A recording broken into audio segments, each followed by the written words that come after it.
Hello everyone. In this video, I want to address a serious issue that has been affecting my peace of mind. I have been dealing with two different cases of stalking. The one case has been going on for over 2.5 years, and I am just so sick of this. The second stalking case has started in July of last year. And this is the one I'm going to talk to you all first. And I also want to mention that these two individuals are from Ontario, Canada. And they are about 4 to 5 hour drive from where I live, or my hometown. So I will explain all of this in details. First, I just want to mention that I've had a few comments stating that, oh, you're going to get stalkers because you're a celebrity. And I just want to point out, yes, of course, because I'm putting myself out there and this can happen. But I've also been stalked before I ever did YouTube. So this isn't fun, and I want to just share my story because I think that it's going to shed more light on a few things, and perhaps it can help me to deal with all this. So, okay, so anyways, I'm going to talk about the first case. In the beginning of July, I remember receiving a few letters because I had my P.O. box, and I didn't think much of these letters, and there were 3 of them. And this man was basically telling me how he enjoyed my channel, and then he just started talking about the weirdest thing. It didn't make any sense to me, and he was basically, and forgive me, I don't mean any disrespect talking about God, but there was a lot of things that I just couldn't understand. So I had received those letters and I didn't really pay attention to them. So on July 17th, I get a knock at my door. It was a Sunday morning, and I look outside and I see this gray car. I thought maybe it was a friend who was just popping in to say hello. So I opened the door and I'm like, I see this man standing there with a big bouquet of roses. And he says to me, "Are you Lisette?" I'm like, "Who are you? And why are you here?" And he's like, "Oh, I don't want to alarm you, and but I have a delivery for Lisette." I said, "Are you Dennis?" That's his name. And he's like, "Yes." I said, "How did you find me, and why are you here?" And he's like, "Oh, I don't want to alarm you. I don't want to scare you, but I've been talking to God, and he has sent me these signs, and there's something about your dog." And at this point, I'm standing there, and it kicked in that, wow, okay, I've never, I've never dealt with somebody just knocking at my door like that. And I was scared at that time, and I'm like, okay, compose yourself and just keep calm. And I told him, I said, "How did you find me?" And he's like, "Oh, he was looking through the real estate because I had put my cabin for sale, and that's how he found me." So I'm like, I said, "You need to leave." I said, "Don't you be coming back here because I'm going to call the police." I said, "You need to leave now." And he was like, "Oh, I'm sorry, just didn't mean to upset you." And that I said, "You better not be coming back here." So he left, and I had talked to my aunt and uncle next door, and I had told them the story. So in the next, in the next few weeks, I was always looking out my windows. If I heard something, my doors, I would keep my doors locked. I did not sleep well at night. So after about a couple weeks, I felt a little bit less, okay, maybe this guy's not going to come back. Well,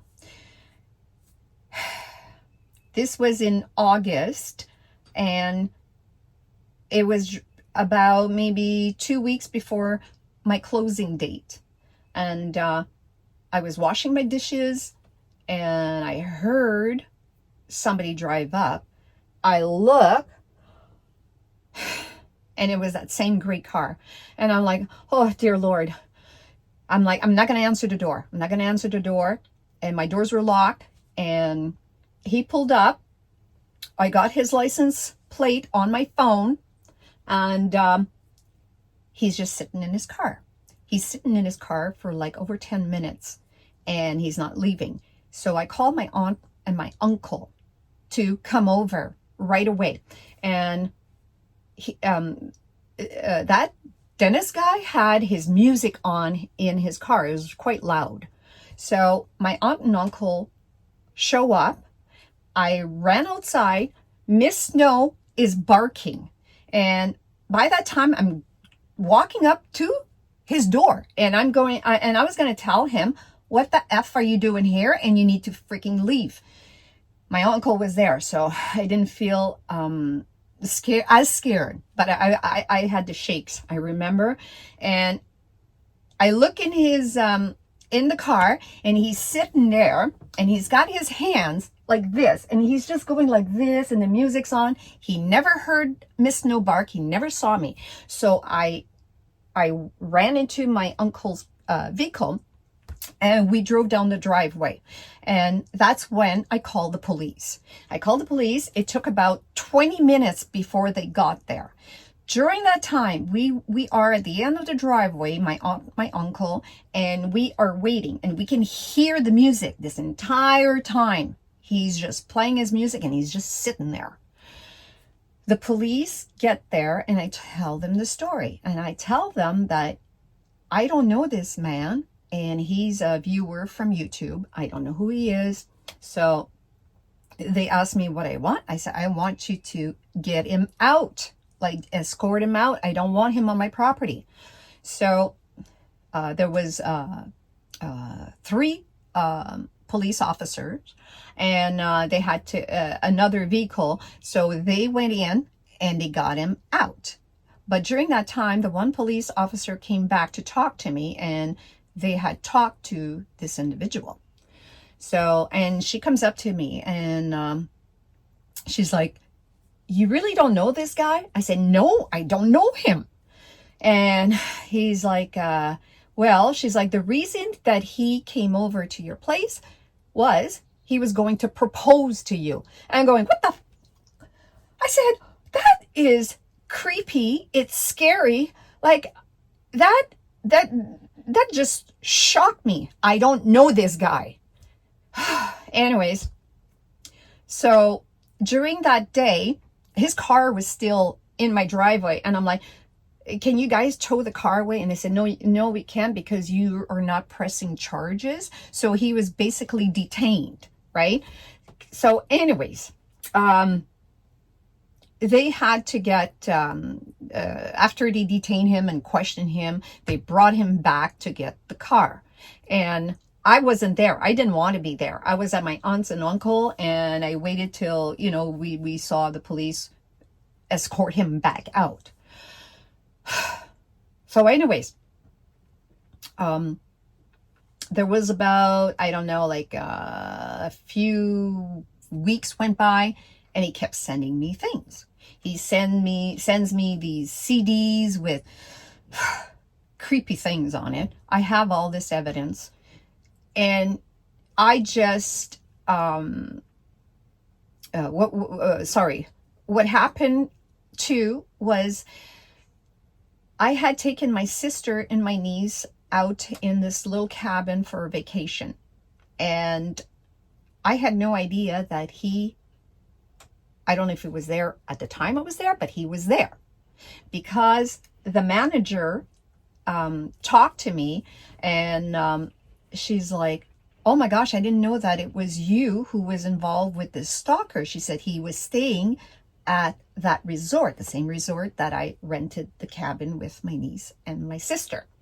And she's like, yeah, he was in his room, and for like about a couple weeks, he stayed there a couple weeks, and he would never come out of his room.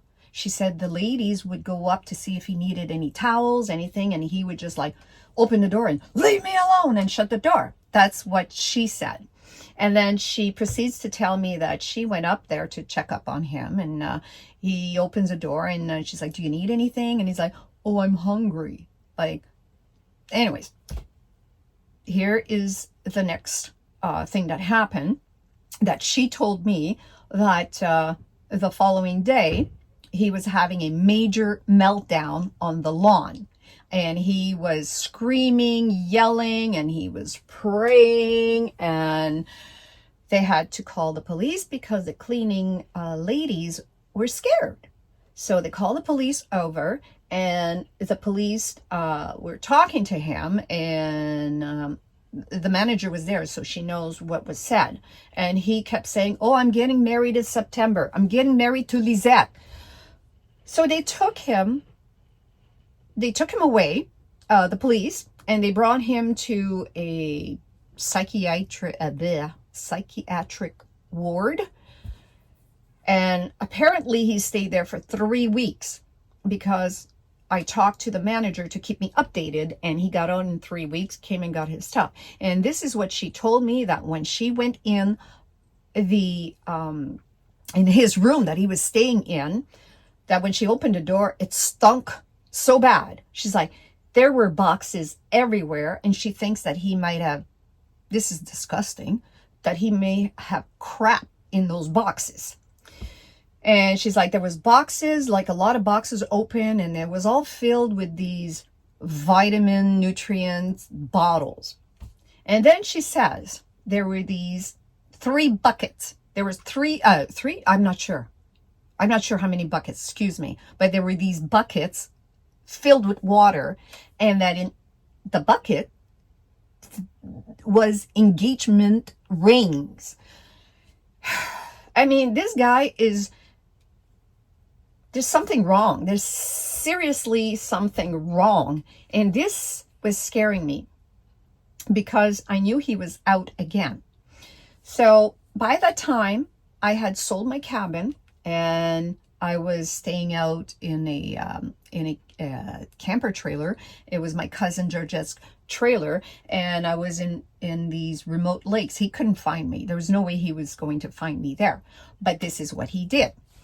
He would drive around on where I used to live, and I guess he realized that I had sold my place. So he goes to next door to my aunts and uncle and ask them to give me a piece of paper. And this piece of paper is like real estate in his hometown. I guess he wanted me to buy a house in his hometown. That was weird. So anyways, I had my aunt and uncle, I had told them that all about him, what his name was and what he looked like, because I had a picture of him. So anyways, they were aware of who he was. So by that time, he kept sending things, but I just refused them. And by now, it was October, and I had left to go to the USA. So in the last few months, I'm going to cut the story just a little short here. Forgive me, but he kept sending some things to my aunt and uncle UPS. And it was just really strange because the one thing that my aunt didn't know, she had signed for it, and when she opened the package, it was an empty box of itching cream. Like, anyways, so I told my aunt, just refuse everything, like call the police, like do something. So he kept sending more packages, and she had to refuse 3 packages. So just recently, about maybe 10 days ago, he showed up at my aunt's and uncle. And my aunt told me that he was lurking around, like he was looking for me. So she called the police. And now the police came and he got arrested this time.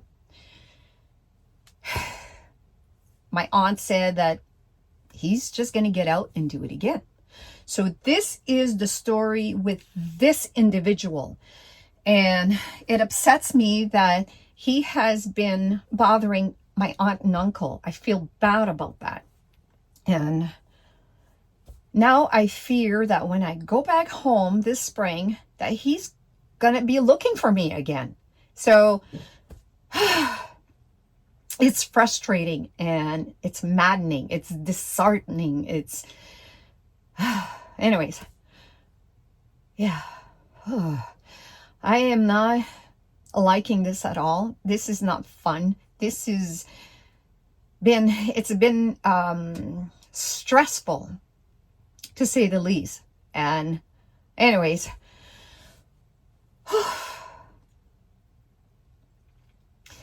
I just thought that I should let you all know about this, and I hope that something can be done to just, I don't know.